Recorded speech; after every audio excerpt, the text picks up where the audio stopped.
And I'd like to introduce to you Aniketh Girish, a PhD student at the IMDA Networks Institute in Madrid. And a couple of words about Aniketh. He's focused on hybrid black box testing, covert privacy risks in smart home and mobile systems, and regulatory compliance. And he's been publishing in top venues and journals. His work, very noteworthy, actually exposed tracking practices that led companies like Google, Apple, and Philips to change their policies and designs, and it even influenced EU privacy enforcements. And needless to say, such excellent work also receives a lot of international coverage by media. And very much looking forward to your presentation, Covert Web-to-App Tracking via Localhost on Android. Welcome, Aniketh.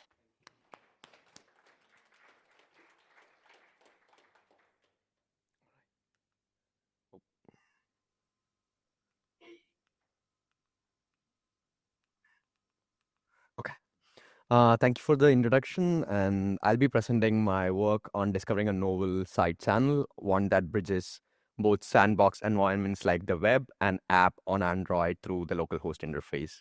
This work was done in collaboration with folks from KU Leuven and Radboud University.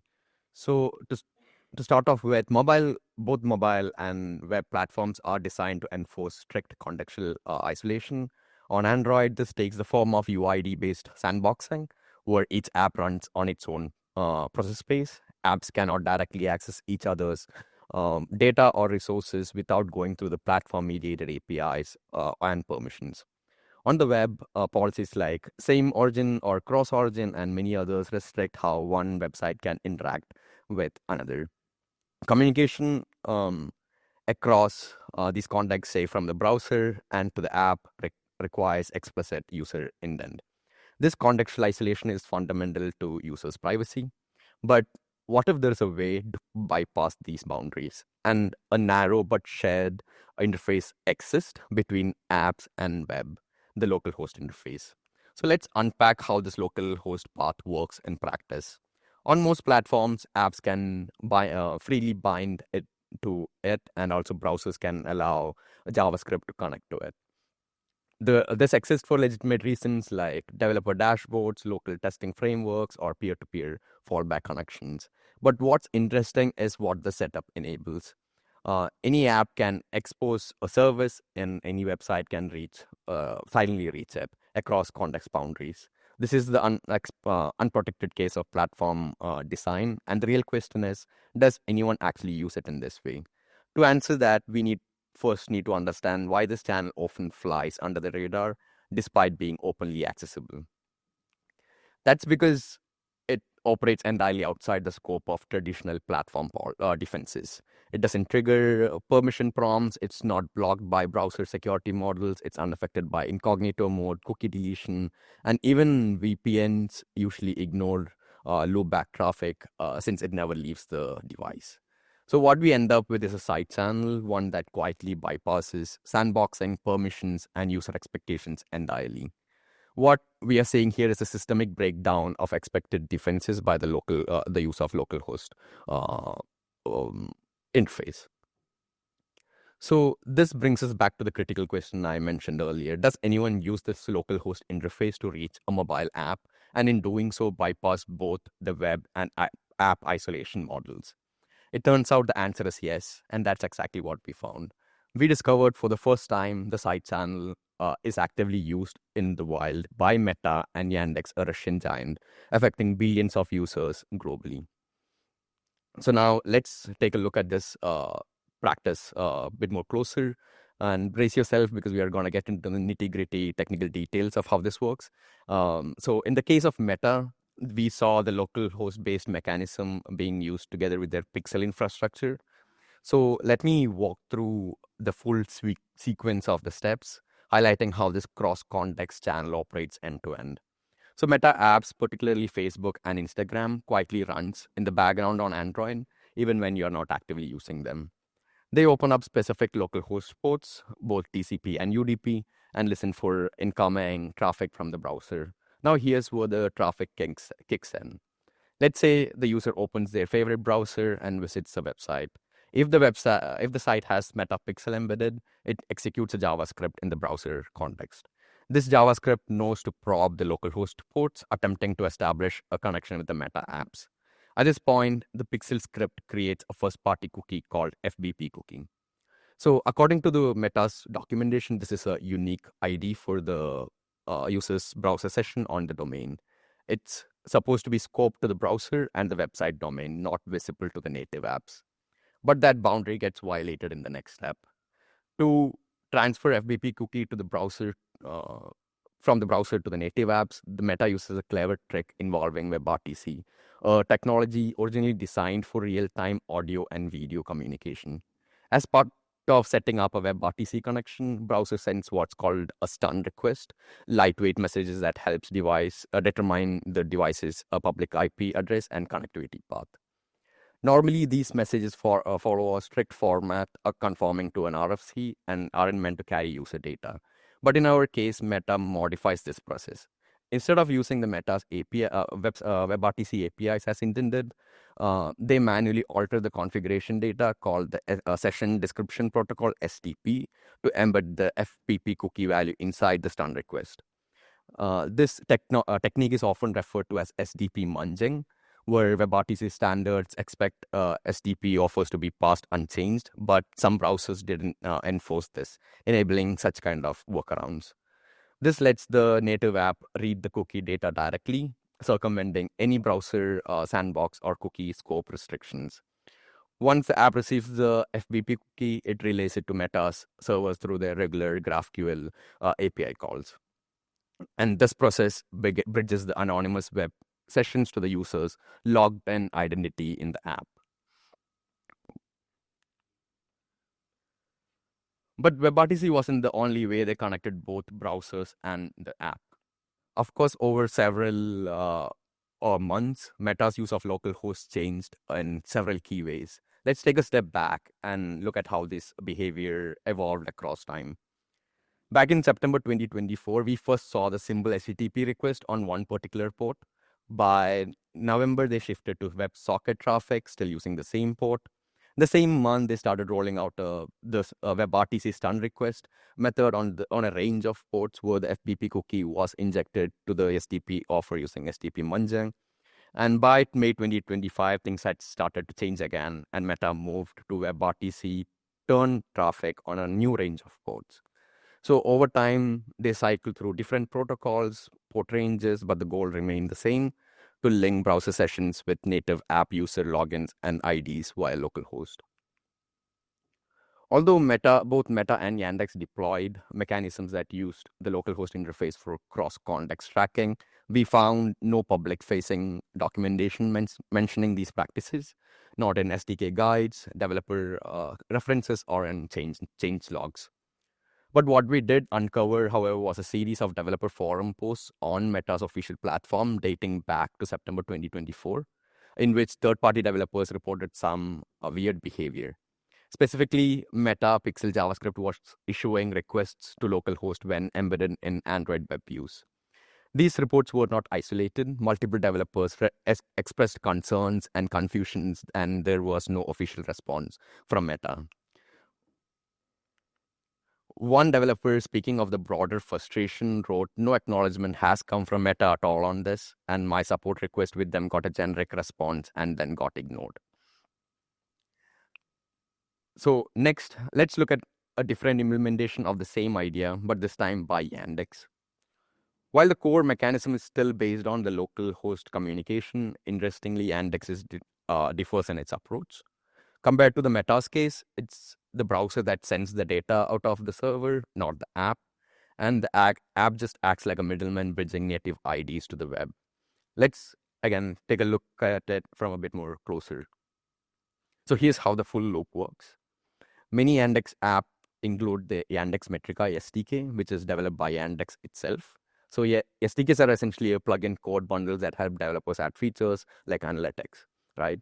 And Yandex Metrica SDK runs in the background and listens on a specific localhost ports.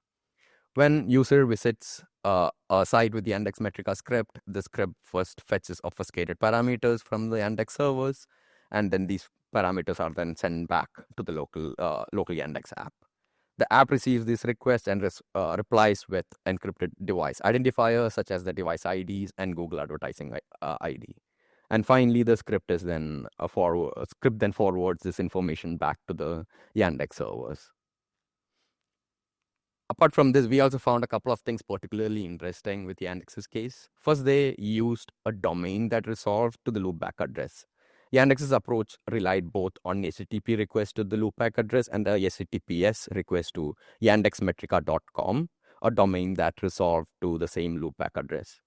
In both cases, the browser send obfuscated parameters to the local ports, and then this dual design helps conceal the true destination of the data, making it look like a standard web analytics traffic while actually reaching a native app on the same device. Second interesting point was that Yandex app did not immediately begin listening on the localhost ports. Instead, they first contacted a Yandex domain endpoint to fetch a configuration. This included a list of localhost ports to listen to and a parameter called first delay seconds, which was roughly set to 3 days. Once the delay runs out, the app silently starts listening on these ports, enabling localhost-based tracking. And this is significant for two reasons. First, it likely serves as a stealth tactic, delaying socket activation until long after app installs, making detection much harder. And second, it's clearly coordinated. Yandex controls where the socket opens and which port through the remote config. And Yandex's use of localhost communication channel is not new. It dates back 8 years.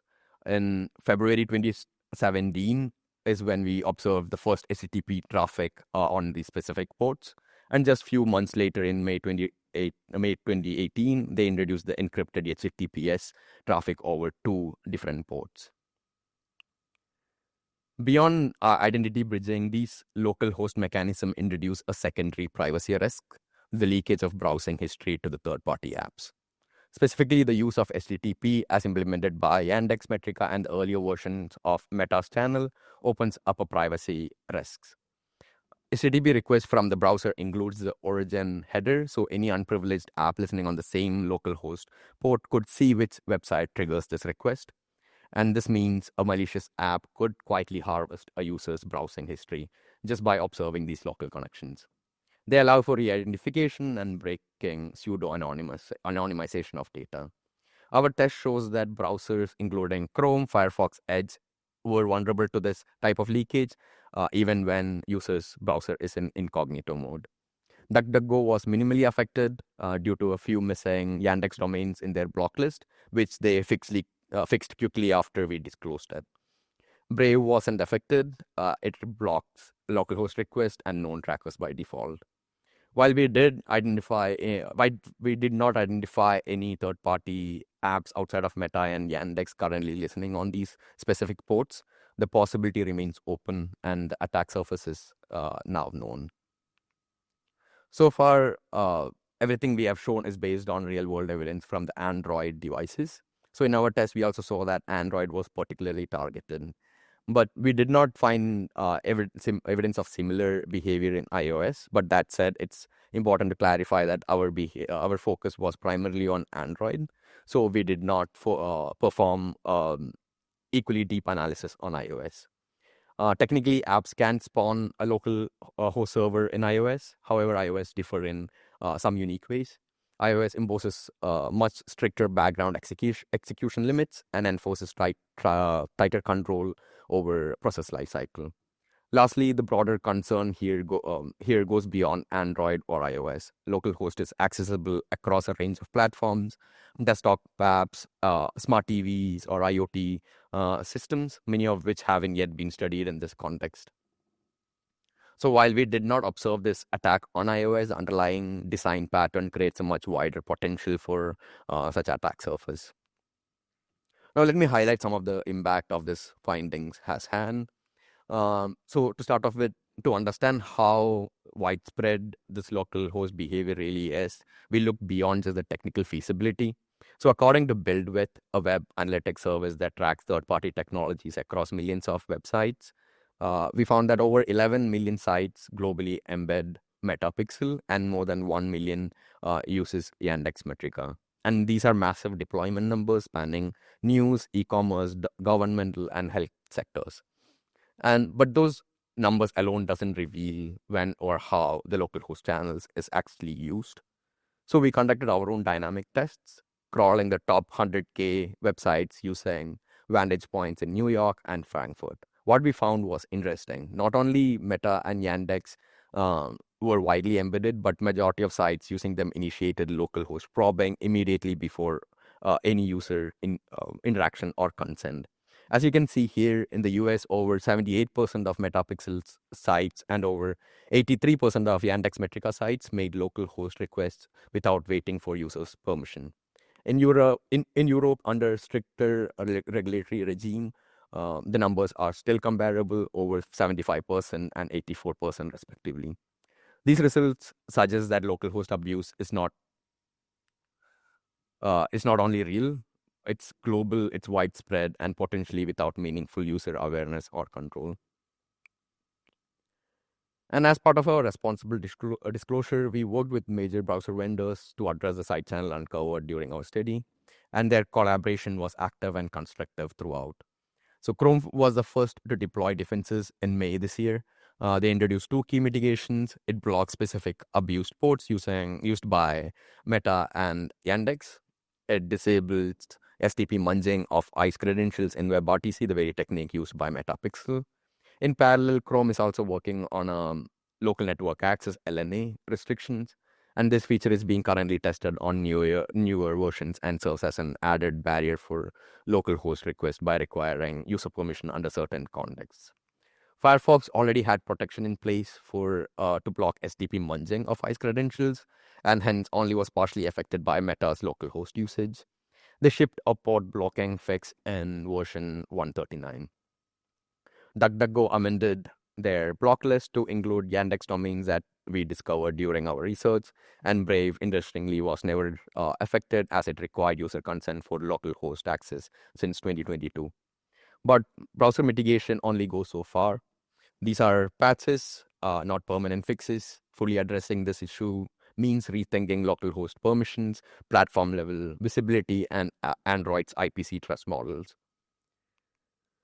The response to our finding extended well beyond the research community. Major international outlets like Ars Technica, Sky News, The Washington Post covered the story, helped raising broader public awareness about the new class of tracking.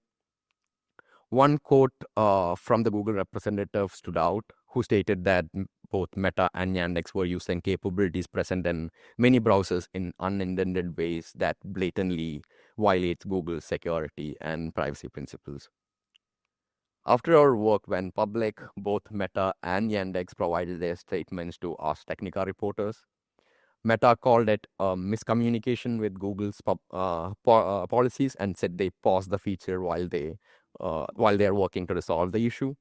Yandex also confirmed it was discontinuing the practice, but emphasized that it was complies with data protection standards, suggesting it didn't collect sensitive data and was meant only for personalization.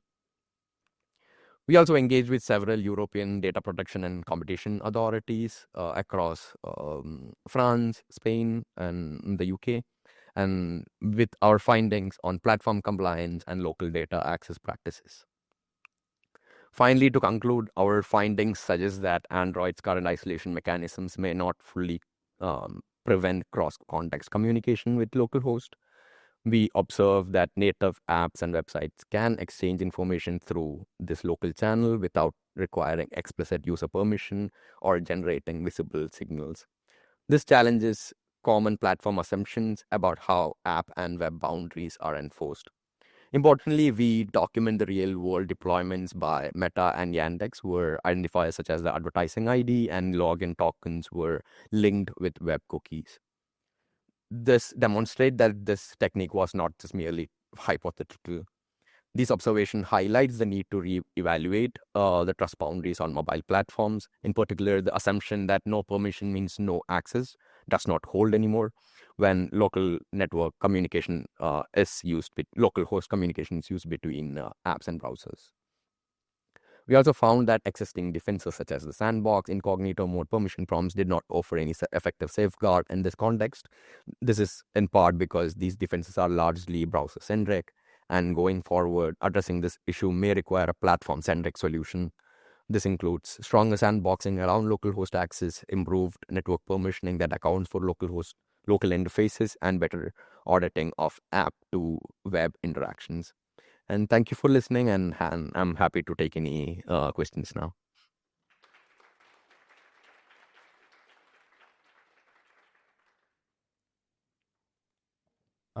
First of all, thank you for the findings because I really shocked when I discovered when I actually heard the news. I heard it is like in maybe last year. I don't know, somewhere there. I wonder like if you try to discover other kind of similar side channel attacks in map applications, especially on iOS, because using a location services in iOS is really common to overcome the restriction on the background context. Mm-hmm. So we did, while we were investigating this particular local host channel on Android, we were curious of what's happening in the iOS world as well. So we did look at what's happening there. But as I mentioned during the talk, that the iOS imposes more of a stricter rule on how an app can listen on the background. And for that, they require specific entitlements, as you mentioned, like location, audio, or and there are a few others. So for that, the app developers has to like request it from the Apple, and it's more strictly enforced. So we didn't like end up doing a deeper analysis of it, as we were mostly focused on how it was happening, and also like second, there was like evidences from the scripts that Meta or Yandex sent to the mobile world that they were specifically targeting Android, and so we just we just made sure our analysis remained to Android in that context. Thanks for the answer.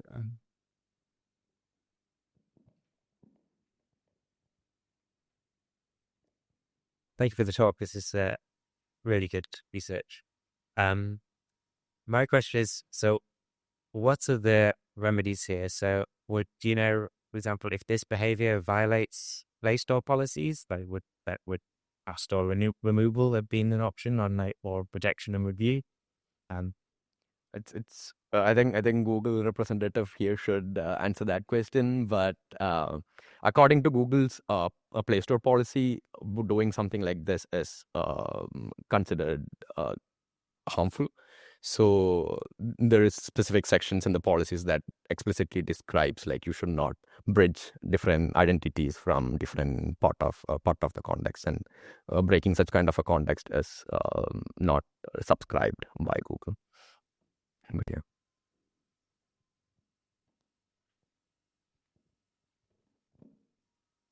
Just to give you a bit of outline, it's more of a statement than anything.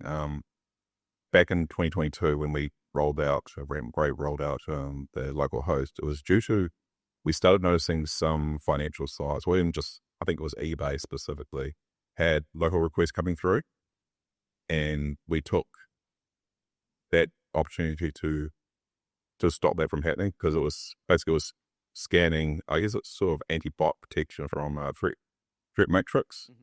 And what was happening is that every time a user would go to that site, it would start blocking said requests, or show the local host requests come through. And we took the time to say, well, this is not a good thing to do. So we had to take action. That's when we implemented the local post block for eBay, but also other sites as well. There's a lot of financial sites that use localhost as a mechanism to check whether you're a bot, basically. Yep. And it's not secure.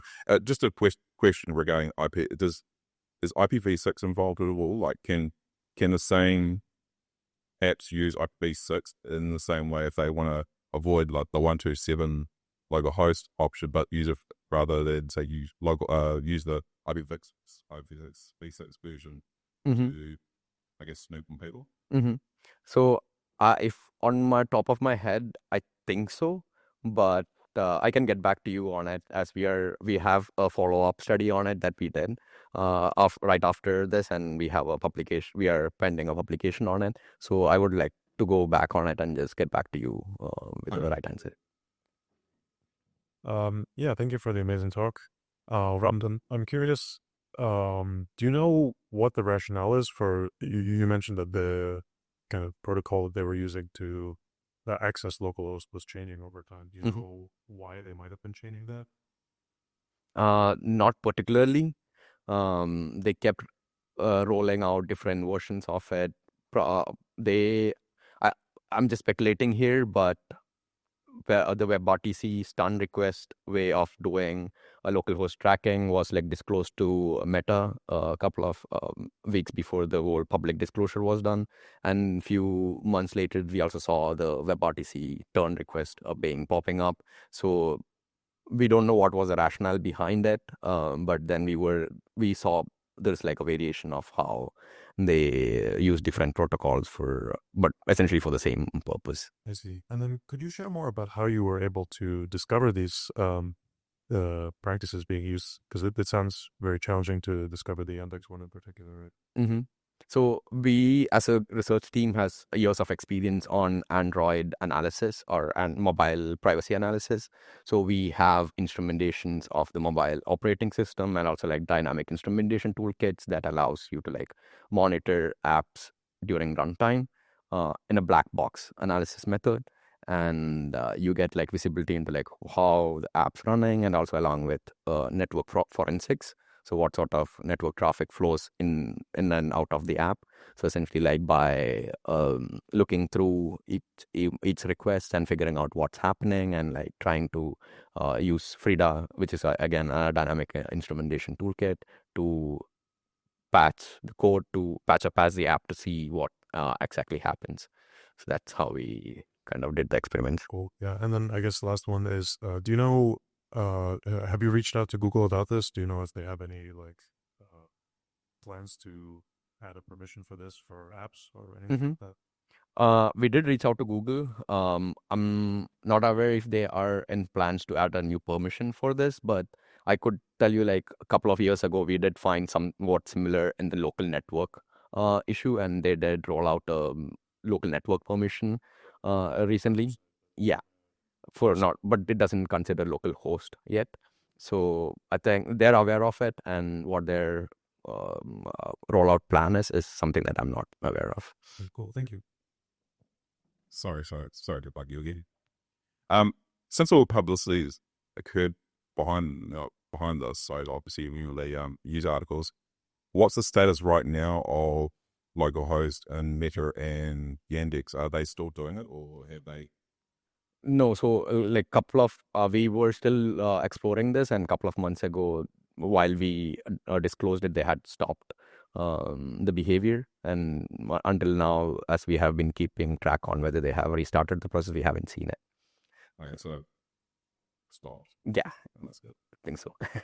Is there any other apps that do this, or is it? We also looked for it if there was any other apps or third-party scripts or SDKs that are doing this. As you mentioned, like fraud detection SDKs kind of do this but again, I think it's for a legitimate purpose, and also we didn't see there's like a combination of like the web and the mobile world for it happening.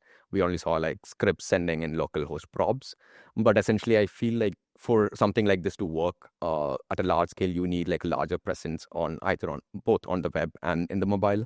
So in the case of Meta, it makes sense that they have millions of users of the Meta pixels on the website, and then Facebook with billions of users on the phone. So it makes sense to like have an infrastructure for this. And what's the benefit of a smaller entity to do that? It's still unclear. But there was a couple of examples of third-party scripts doing localhost probing, but we don't know the purpose of it.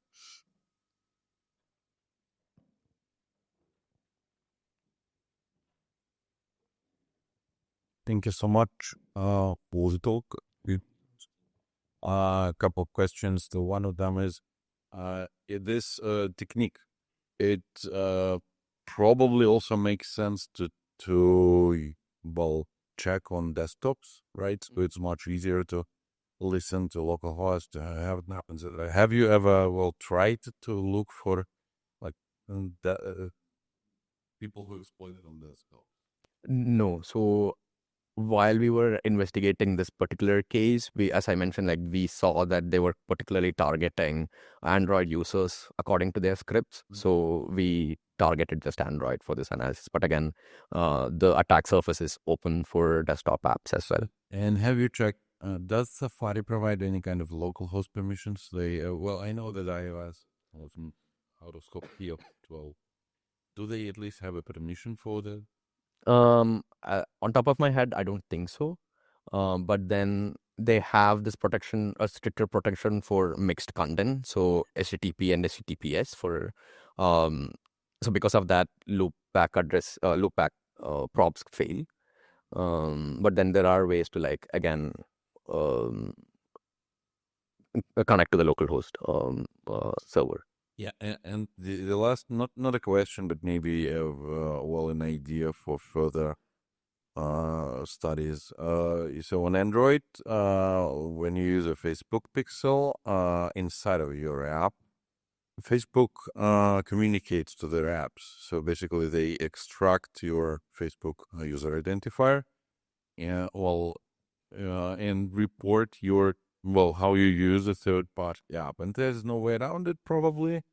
This is still probably an interesting thing to take a look at. On Android, this is a known thing. Maybe they do the same on iOS, for instance. Something that can be, at least in iOS, IPC between different apps is not as easy as it is on Android. And it is interesting to see if they found a way around that. Yeah, absolutely.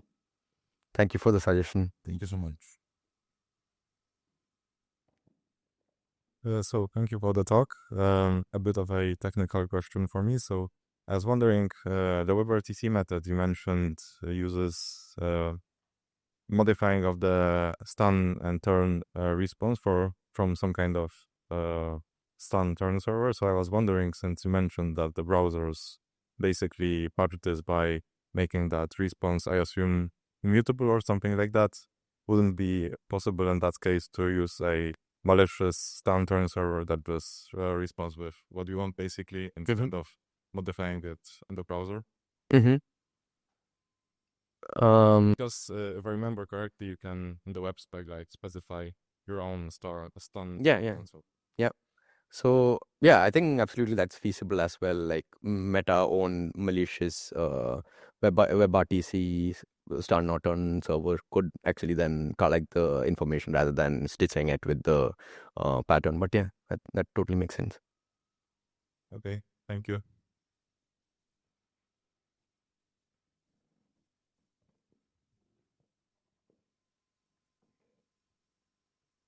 Non-technical question here, and something I might have missed. For a regular user, if they are blocking the pixel, does that prevent this from even happening in the first place? Yeah.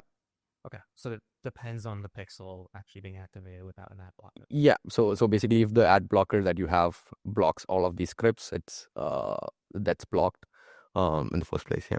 Okay, thank you.